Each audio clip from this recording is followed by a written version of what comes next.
Bueno, les damos un cordial saludo, una bienvenida para todos nuestros oyentes y para todos los seguidores de nuestras redes sociales de esta su emisora Busco en ti Radio, donde estás no es el final.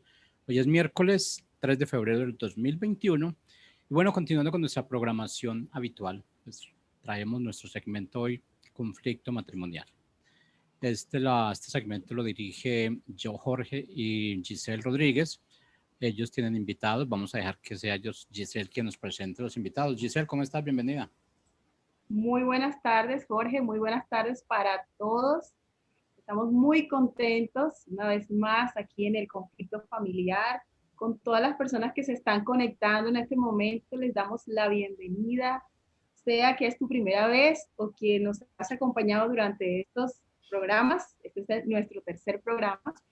Te damos la bienvenida desde donde estés y esperamos que durante estos 30 minutos puedas recibir bendición de parte de Dios a través de su palabra impartida durante este tiempo. Queremos invitarte también para que puedas compartir con tus amigos, sobre todo los matrimonios que conozcas, para que ellos puedan conectarse y también puedan ser beneficiados durante este tiempo.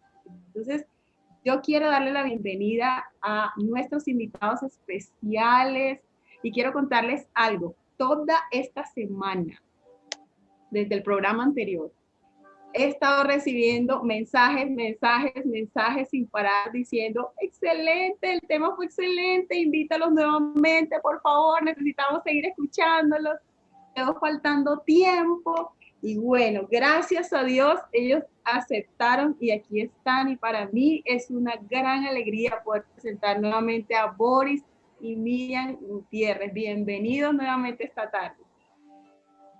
Muy bien. Buenas tardes a todos los que nos escuchan. Gracias, Giselle. Para nosotros es un honor estar acá y nos bendice sobremanera escuchar los reportajes, pues esa es la idea.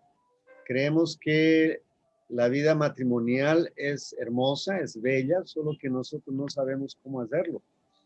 Pero cuando empezamos a descubrir en la palabra de Dios cómo Dios quiere que llevemos a cabo el matrimonio, entonces es que le encontramos el verdadero sentido. Entonces, para muchos el matrimonio es un calvario, es terrible, pero la verdad es que cuando uno empieza a entender el corazón de Dios, esto es muy apasionante. Entonces voy a dejar a Miriam que dé un saludo. Muy buenas tardes a toda nuestra audiencia. Nos sentimos complacidos de estar con ustedes nuevamente y hablando sobre matrimonio. Yo sé que al casarnos tal vez veníamos con una idea muy diferente a la que estamos experimentando. Pero hay una cita bíblica que la estoy recordando ahora, está en 2 de Timoteo, dice que el labrador para gozar de los frutos debe trabajar primero, ¿no? Entonces, el matrimonio es lindo, como Boris lo estaba diciendo, si lo sabemos manejar, si trabajamos, si no invertimos realmente en nuestro matrimonio, si trabajamos en las diferencias, en los conflictos. Entonces, pues queremos animarles, no que se desanimen, pero animarles a que sí se puede. Dios es el diseñador de familia, el diseñador del matrimonio, y Él nos ha equipado y Él quiere que entendamos, que comprendamos, que sepamos y que descubramos con Él cómo realmente lidiar con nuestra relación matrimonial.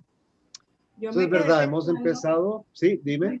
Perdón, yo me quedé pensando desde el programa anterior en los jóvenes y en los niños que se están levantando en esta generación, digamos, y muchos de ellos ya dicen, no me quiero casar, yo no me quiero casar. Como el tema que estamos hablando es conflictos, y a veces algunos pueden pensar que el término conflictos o el conflicto matrimonial suena como redundante. ¿Por qué? Porque algunos creen que el escenario donde ocurre el conflicto es el matrimonio, solamente el matrimonio. Y esa es como mi primera pregunta personal para ustedes antes de que ustedes continúen. ¿Es así? ¿El matrimonio es el único escenario donde ocurren conflictos? No, el mundo es un conflicto. Donde quiera que hay dos, Donde quiera que haya un santandereano, hay un conflicto. donde quiera que hay una comunidad, un grupito, dos personas, ya experimentamos un conflicto. Pero la idea no es quedarnos en que, uy, que es un conflicto. No, tenemos que aprender a manejar. Tendríamos que vivir solos, por allá en una isla, en una ermitaños, porque las relaciones interpersonales siempre conlleva conflictos y tenemos que saberlos trabajar, afinarnos y continuar caminando. La idea es que en el matrimonio vamos juntos hacia un horizonte, hacia un propósito y hay que ir, nos vamos afinando hasta que realmente logramos el fluir en la relación, logramos crecer en el amor, crecer en el perdón y obviamente pues superar los conflictos. El conflicto es parte inherente de la vida del ser humano, ¿sí? Jesús dijo, en el mundo tendréis aflicción, pero tranquilos, yo he vencido el mundo. El conflicto existe porque somos individuales, hemos sido creados de manera individual y tenemos una forma única de ver las cosas, de asimilar las cosas. Entonces, cuando uno lee los evangelios, cada evangelio es un poco diferente porque lo escribió una persona diferente, ¿sí? Y lo relató desde su punto de vista. Entonces, debemos entender eso, que cuando dos personas se juntan y miran la situación, tienen dos puntos de vista. La necedad es pretender querer imponer mi punto de vista a la otra persona, cuando en realidad el conflicto debiera ser la mayor riqueza para que el matrimonio madure, porque cuando veo de dos diferentes ángulos, estoy enriqueciendo la situación. La puedo ver de dos formas y puede haber más de una solución. El problema del conflicto básicamente es el egoísmo. Eso. Bueno, yo sé que es muy poco el tiempo, vamos a dar como un rápido resumen de lo que estuvimos hablando el miércoles pasado y definíamos que conflicto es una diferencia en forma o en esencia, pero son las diferencias como Borges estaba explicando, el hecho de que somos únicos, individuales, tenemos formas diferentes de ver las cosas, formas diferentes de pensar, entonces eso ya produce un conflicto. Entonces, el conflicto en sí mismo no es el problema. Y vimos algunos mitos o creencias de que el enemigo del matrimonio es el conflicto. No, no es el conflicto. El conflicto es el que nos ayuda a formar el carácter, el que nos ayuda a crecer en amor, a crecer en perdón, en comprensión, todo eso, ¿no? Entonces, el conflicto es una lucha con dificultades, pero tenemos que salir de eso. Entonces, vimos en miércoles pasado que hay diferentes estilos usuales para manejar un conflicto. Entonces, hay conflictos, tenemos conflictos por el manejo de las finanzas, tenemos conflictos por la familia política, tenemos conflictos culturales, tenemos conflictos por los hijos. ¿Cómo educar a los hijos? Sí, tenemos conflictos por el mal manejo del conflicto, por la ira, por reacciones con ira, infinidad de cosas. O sea, hay conflictos, mucho conflicto. ¿Cómo los manejamos esos conflictos? Entonces hablábamos del primero que era huir. Huir. Entonces, cuando no queremos enfrentar el conflicto, es una vía de escape. Entonces, mejor evito el problema. Por un tiempo es bueno. Y sí, y escapo. Yo creo que no es la solución, tal vez en ningún momento. Huir no es, aunque por un momentito se aplaca la situación, pero finalmente es una bomba de tiempo que va a causar más daño. Como una botella de champán. Está tapada, la sacudes, de tanto sacudirla, de momento explota y eso es terrible. Y el sentimiento, cuando tú usas huir o como vía de escape, el sentimiento que predomina es el temor. Y recuerden que en el temor no está Dios, no está Dios, porque el amor de Dios echa fuera el temor. Entonces, cuando tomamos esa decisión de huir, el fundamento es el temor, no el amor de Dios. Entonces, pues de pronto es que lo estamos usando, de pronto es la manera que lo usaron en mi familia, pero no es la que lleva a la solución. A eso iba. Yo quería preguntarles allí con respecto a eso. Eso tiene que ver con la forma en que también se manejaron los conflictos en nuestros hogares, y pues lo más fácil es como huir, digamos en el caso de huir. Eso tiene que ver con ese modelo, así como un hijo ve que se resuelven los conflictos o que no se resuelven, se acostumbra a eso. Generalmente los latinos no nos gusta pelear mucho. Preferimos la paz en vez de pelear, o sea, por no decir, las mujeres especialmente callan, porque no quieren pelear, porque no quieren que el hombre se enoje y se vaya de la casa, entonces prefieren callar, prefieren huir del problema. Así nos han educado. Entonces esa educación se fue repitiendo, ¿no? Aunque poco a poco está cambiando esa situación, pero eso ha sido muy fuerte durante muchas décadas. Tanto así que nosotros decimos que en Latinoamérica la mujer es sorda, ciega y muda, ¿no? Así le enseñan las mamás a los hijos, a las hijas. Cuando te cases, sorda, ciega, muda, si quieres que tu matrimonio aguante. Entonces, y yo creo que esa enseñanza es la que ha alejado a nuestras niñas, a nuestras jovencitas de no querer el matrimonio. Pero eso son ideas incorrectas, son filosofías paganas. Dios no está en esas ideas. Entonces, realmente tenemos que aprender como matrimonio, como pareja, y cómo para enseñar a nuestros niños y a nuestros jóvenes realmente cuál es la forma correcta de manejar un conflicto. El otro punto que vimos, el otro estilo es ceder. Una sola vía. ¿Se acuerdan que era una flechita que teníamos en el PowerPoint? Ceder funciona, pero no todo el tiempo, no siempre cediendo que se puede solucionar un conflicto. Y menos si es la misma persona la que cede. Siempre es el esposo el que cede, porque si no tiene a la mujer así toda con los pelos parados y furiosa y tira todo.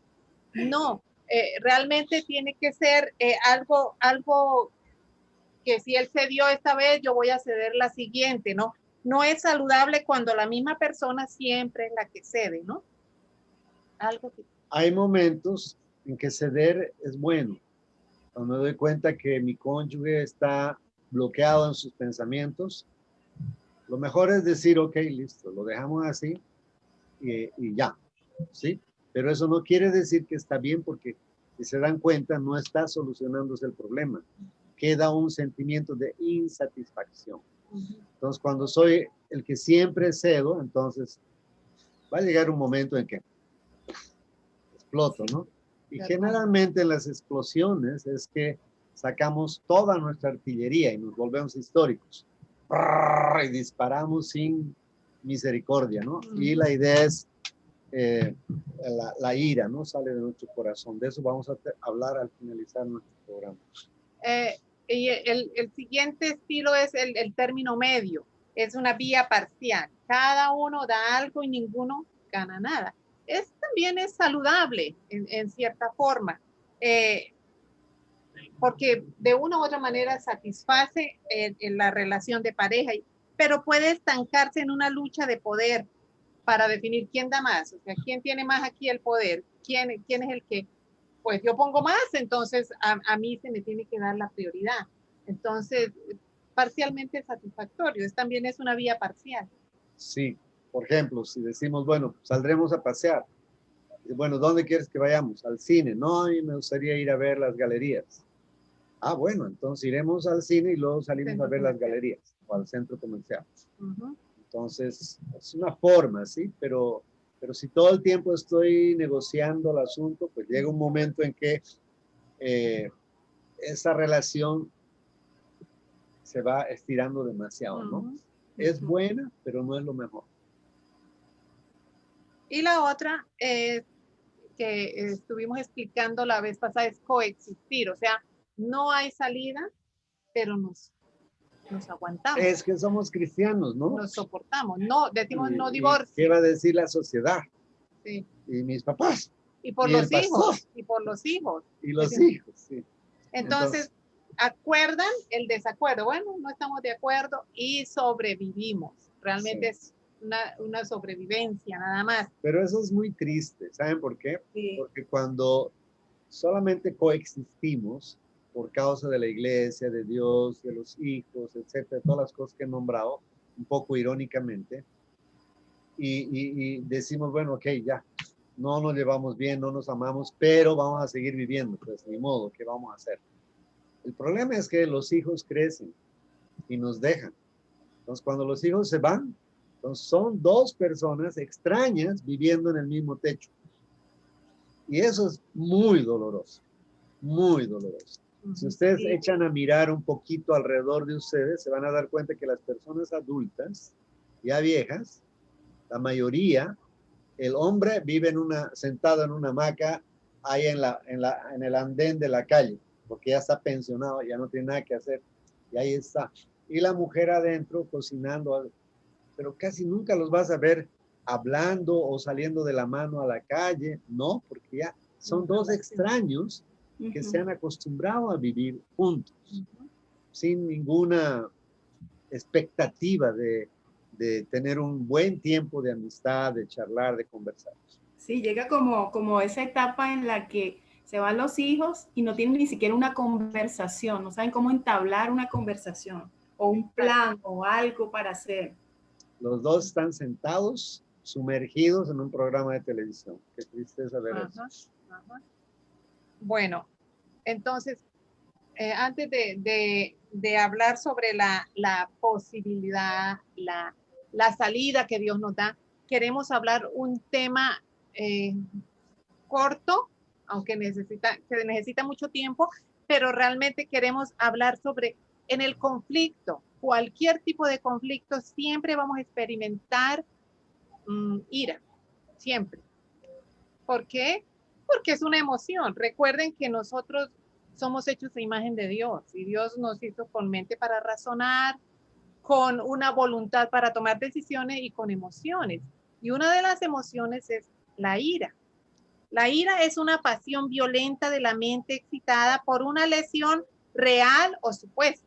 Bueno, este es del diccionario Noah Webster y resumido es algo de la mente, es una reacción ante alguna cosa real o supuesta. Estas dos palabras me llamaron mucho la atención.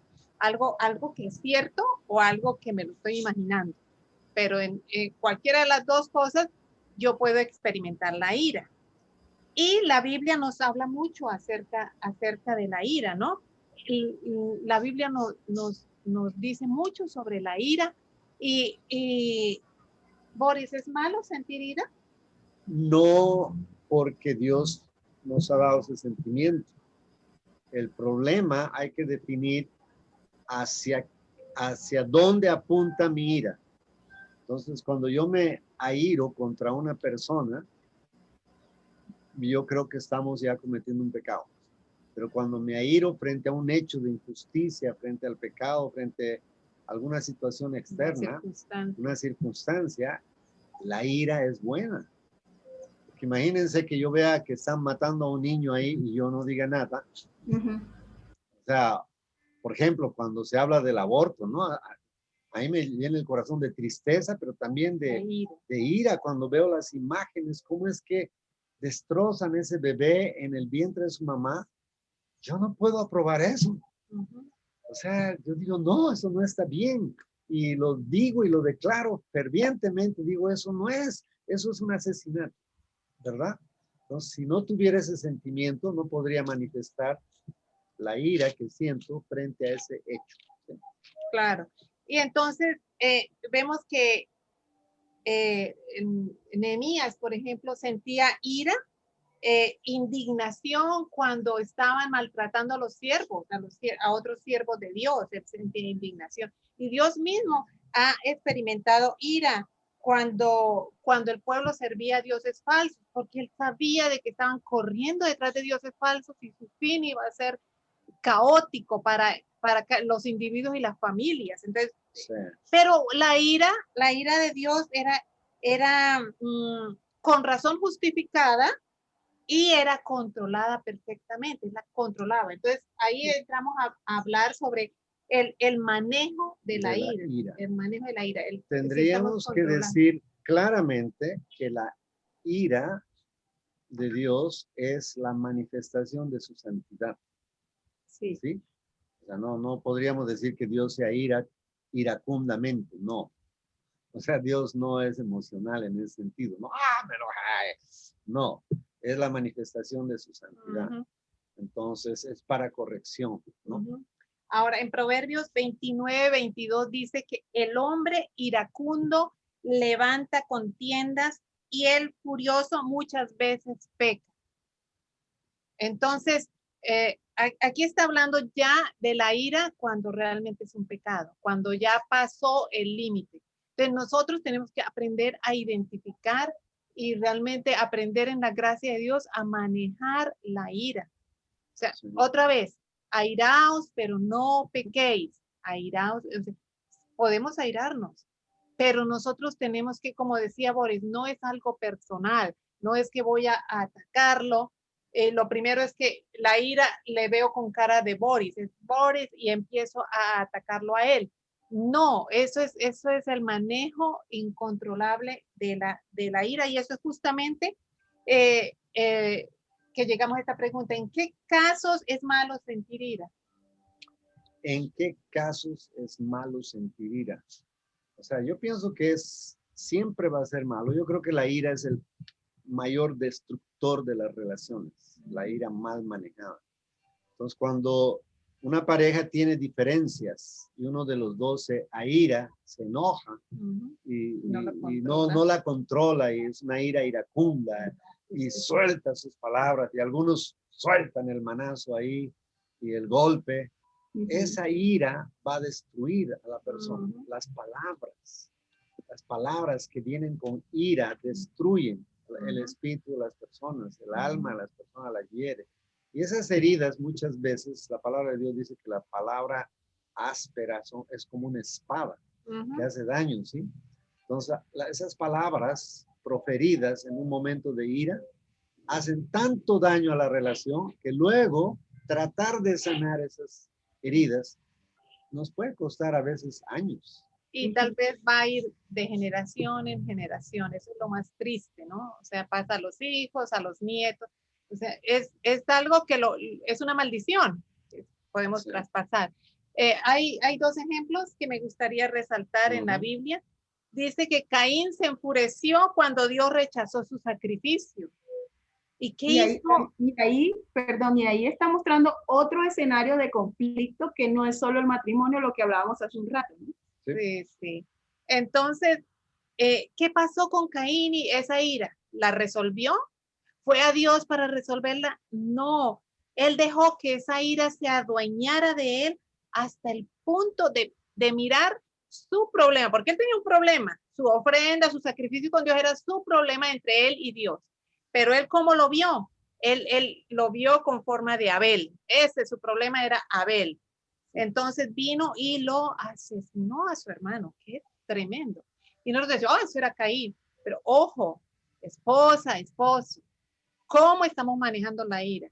¿Cómo estamos nosotros enfrentando el conflicto y de pronto estamos destruyendo, tal vez no llegar a acabar con la vida, pero sí estamos destruyendo a nuestro cónyuge? Miriam, me gustaría contar un ejemplo en Bolivia de un hombre que llegó mal a su casa, turbado por un problema que tenía.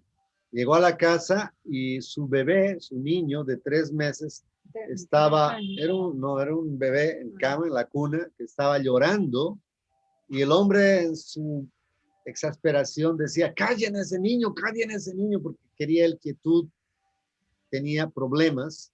Nadie cayó al bebé. El hombre cogió el palo de la escoba, se acercó a la cuna y le dio un escobazo al bebé.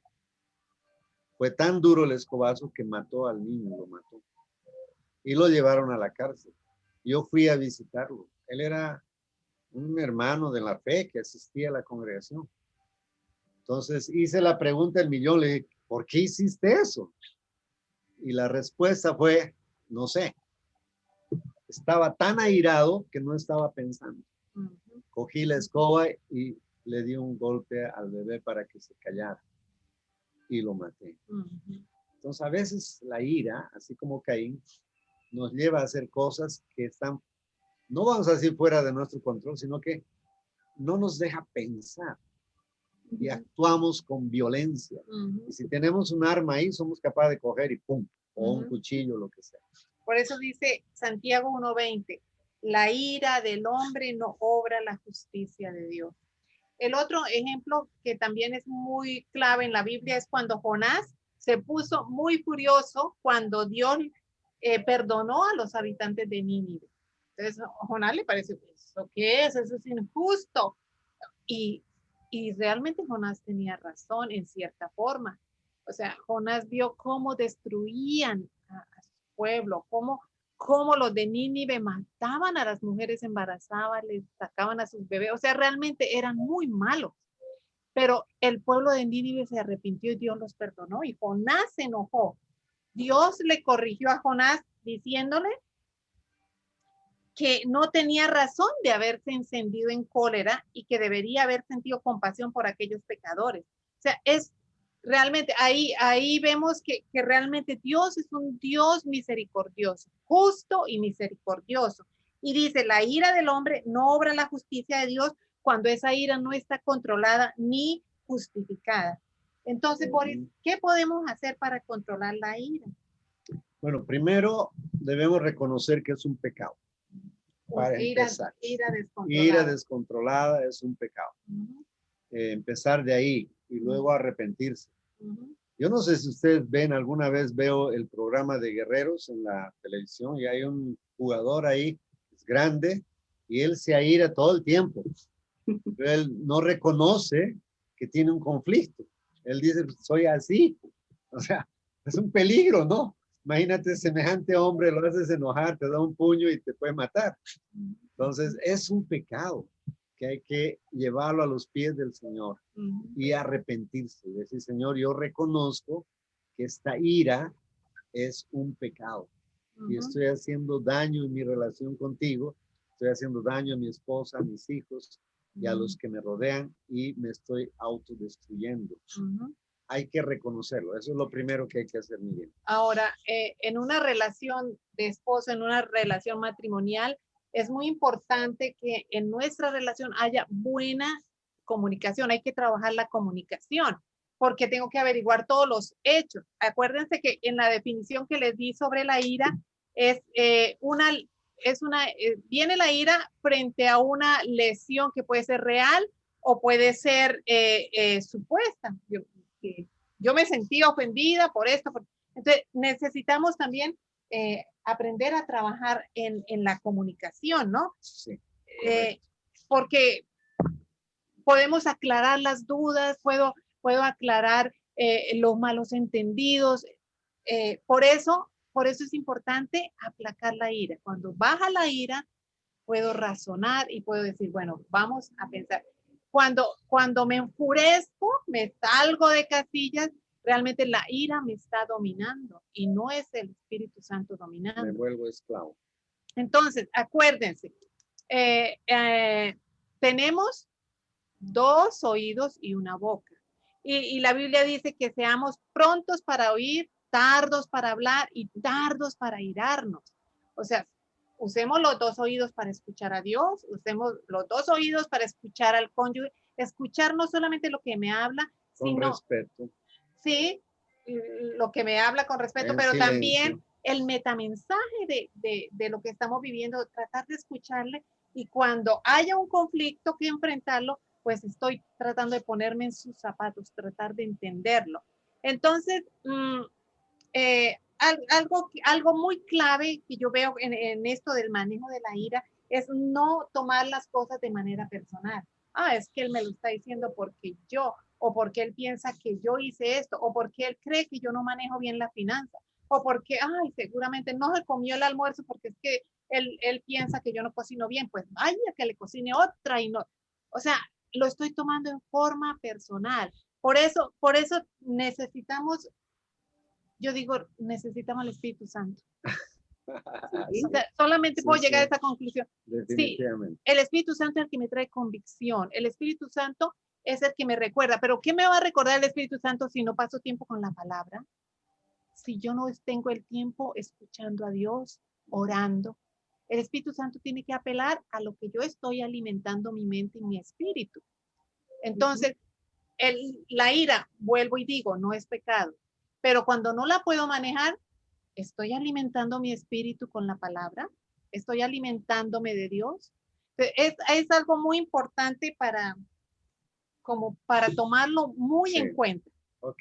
Se Vamos, nos voy está a- acabando el tiempo, pero y quisiera que fuéramos como cerrando, pero ok. escuchándolos entiendo que entonces se vuelve un ejercicio constante. Es algo que hay que ejercitar hasta llegar Todo el tiempo. a llegar como al nivel de pararnos ambos cónyuges y decir y reconocer cuál es mi parte dentro de este conflicto y cómo yo puedo aportar, ¿no?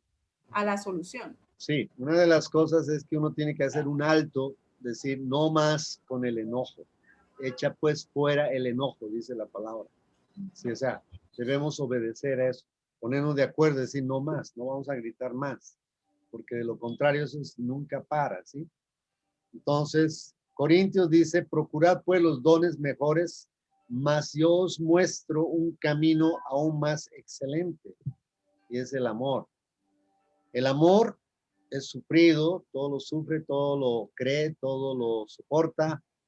Sí, el amor nunca deja de ser, no busca lo suyo, no se envanece. Pueden leer Corintios capítulo 13. El amor es algo práctico, no es algo chicloso. Es algo práctico, es que yo me tengo que levantar en la mañana y decir, Señor, yo elijo hoy por tu gracia amarte. Entonces, cuando yo dirijo mi amor hacia Dios en primera instancia, entonces yo puedo amar a los demás. Lo demás es egoísmo, es humanismo. Si yo no soy uno con el uno, o sea, con Dios, no puedo ser uno con nadie, ¿sí? Entonces, mi primera devoción es hacia Dios.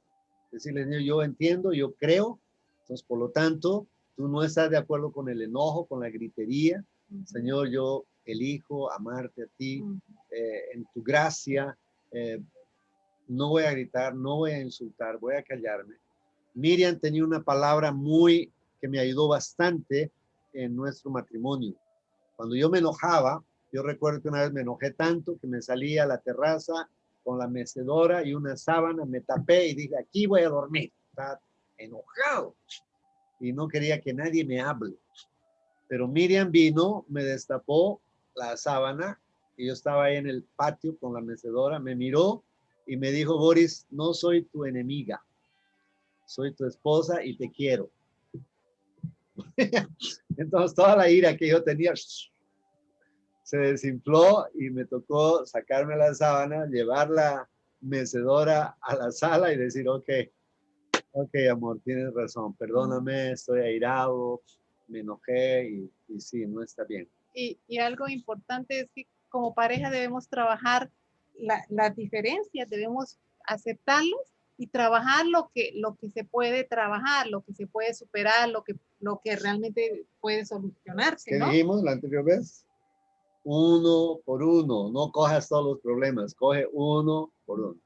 Y el problema no es tu esposo ni tu esposa, el problema es lo coges, lo pones al frente y te unes con tu esposo a trabajar el problema. Este es el problema. Si yo permito que el problema me divida, tenemos conflicto. Pero si yo pongo el problema al frente, ahí, y los dos atacamos el problema, entonces vamos a verlo, vamos a ver la riqueza. Y lo estamos enfocando los dos, el problema allá, no el uno al otro. Espero que haya servido un poco. Muchas gracias, Giselle. Ya nos pasamos 4 minutos. Excelente, muchísimas gracias. Entonces, como conclusión, tenemos que estar unidos para combatir el problema. Sí, señora. Y como decían ustedes en el programa anterior, prepararnos para el siguiente conflicto y ejercitar ese músculo de la resolución del conflicto. Sí, señora. Muchísimas gracias. Muchísimas gracias. Esto es posible solo cuando amas a Dios. Así es. Ok, bendiciones. Muchas gracias por Muchas la invitación. gracias, Jorge, Para todos. Giselle. Ha sido un buen tiempo. Muchas gracias. A ustedes, muchas gracias, y a todos los que nos están acompañando, les esperamos en el próximo programa. Recuerden, el conflicto matrimonial por Busco en Ti Radio Online.